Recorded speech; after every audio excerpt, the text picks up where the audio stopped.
ដាក់កធុងឡើងធំស្មានតែអីគេម៉ែអើយបើខ្វាច់មកគឺពឹងទាតែមកគ្រួបហ្នឹងឯងបន្ទាប់ពីយកចេញពីក្នុងធុងហើយគ្មានបងយូរទេគឺចាប់ផ្ដើមក្នុងការធ្វើតែម្ដងណាយើងលែងពងសហើយនឹងពងក្រហមហ្នឹងដាក់ដលាយពីគ្នាមកហើយបន្ទាប់មកទៀតគឺយើងចិតជាមួយនឹងដំឡូងដំឡូងនេះគឺយើងចិតជាចំណិតតូចៗមកនៅពេលដែលយើងយកវាទៅស្ងោរហ្នឹងគឺឆាប់ឆ្អិនឆាប់ផុយអីចឹងទៅបើសិនជាយើងស្ងោរទាំងមូលឬក៏ធំយូរឆ្អិនណាពី3ម៉ោងមិនទាន់ឆ្អិនផងបន្ទាប់ពីដំឡូងឆ្អិនហើយយើងច្បល់វាឲ្យវាបែកគ្នាពីគ្នាហើយដាក់ជាមួយនឹងម្សៅនំដំឡូងពងមាន់ដែលជាពងទាហ្នឹងយកអាផ្នែកសហ្នឹងដាក់វាចូលមកដាក់ស្ករហើយនឹងអំបិលមួយញ៉ាប់ច្បល់វាបញ្ចូលគ្នាគឺអូខេហើយឥឡូវគឺយើងចាប់ផ្ដើមក្នុងការចាក់នំតែម្ដងណាលាបប័រមកឬក៏ខ្លាញ់ចាក់ម្សៅនំដែលយើងបានច្បល់វាបញ្ចូលគ្នាហ្នឹងចាក់វាចូលមកលាបខ្លាញ់ខាងលើតិចមកកុំឲ្យវាជាប់ខ្ទះបន្ទាប់មកទៀតគឺយើងដាក់ជាមួយនឹងទឹកប៉េងប៉ោះហើយច្បល់វាបញ្ចូលគ្នាមកហើយដាក់សងខាងមកគឺអូខេហើយបន្ទាប់មកយើងដាក់ពងមាន់ផ្នែកពណ៌ក្រហមហ្នឹង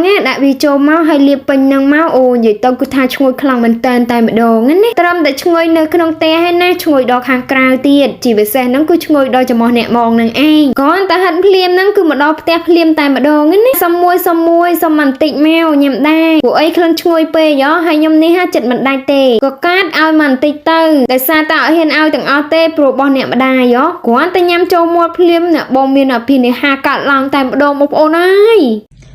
ពេលដែលញ៉ាំចូលមាត់ហើយមានអារម្មណ៍ថាទុនតាពៀកាន់តែយូរទៅមានអារម្មណ៍ឡើងស្រស់ស្រាយហើយបើរសជាតិរបស់វាវិញគឺរសជាតិដំឡូងហើយបើក្លិនរបស់វាវិញគឺក្លិនទឹកប៉េងប៉ោះឡើងប្រហើរហើយនៅជុំវិញខ្លួនណាពោពេញទៅដោយសិតតែសត្វមេអំបៅ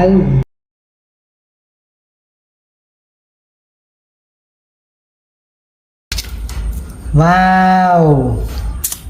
បន្ទាប់ពីញ៉ាំអស់មួយចំណិតហើយអ្នកបងគឺសុំទៀតហើយបងប្អូនអរគ្នាប៉ុន្តែគឺខ្ញុំនិយាយថា no ហើយដោយសារតែខ្លាចអស់របស់អ្នកម្ដាយនេះបើនំខ្ញុំវិញគឺឲ្យញ៉ាំទាំងអស់ហើយតែខ្ញុំខ្លាចត្រូវមាត់របស់អ្នកម្ដាយដែរចឹងហើយគឺនិយាយថា no ហើយអូយហើយគេធ្វើមកឡើងខ្ជូតនិយាយទៅគឺធ្វើមកឡើងកំសត់ធ្វើឲ្យយើងហ្នឹងឲ្យនំតែគាត់ញ៉ាំហ៎ហើយមើលចរិតគេឡើងដូចកូនក្មេងណាទៅដាច់ចិត្តនេះកាត់មិនតិចហើយក៏ហុចនំហ្នឹងឲ្យទៅត្មងទៅហើយគេអគេអូយប៉ុន្តែគឺអត់ឲ្យញ៉ាំទាំងអស់ទេឲ្យតែមិនតិចទៀតទេហើយក៏យកព្រមប៉ុន្តែមានណាបងប្អូនគឺប្រាច់បាត់ខ្លួនតែម្ដងមិនដឹងទៅដល់ណាបានហើយខ្ញុំនេះឡើងភ័យមិនម៉ាចេះស្រួលមិនស្រួលអស់របស់អ្នកម្ដាយឥឡូវហ្នឹងអូហើយមកសងំញ៉ាំនៅពីងហើយបើឆោតខ្ញុំងាកតែមកផ្លាត់បាត់មនុស្សទៀតកើតទេតើរត់តែម្ដងណាសារនេះបើរកមិនឃើញដឹងតែត្រូវណាមកសងំលើដើមឈើហើយឃើញខ្ញុំហើយឡើងញាក់ផ្អើលមកគេធ្វើចរិតហើយមិនហ្នឹងប្រឹងបាំងតែភ្នែកខ្លួនអត់បានទេនេះគិតថាខ្ញុំមើលមិនឃើញមែនហើយនេះប្រឹងគួយហើយធ្វើបិឆោតទៀតប៉ុន្តែលើកនេះគឺមិនចាញ់បោកទេចាដល់ពេលចឹងហើយគេដឹងខ្លួនគេមិនមកទៅខ្ញុំមិនមកចំបក្រោមនិយាយគ្នាសិនបើមិនចោះទៅរុកគូដាច់ឥឡូវហ្នឹងហើយគេភ័យគេបងប្អូនសារគាត់ដឹងថាខ្ញុំស៊ូលេងរុកមែនថែនឥឡូវហ្នឹង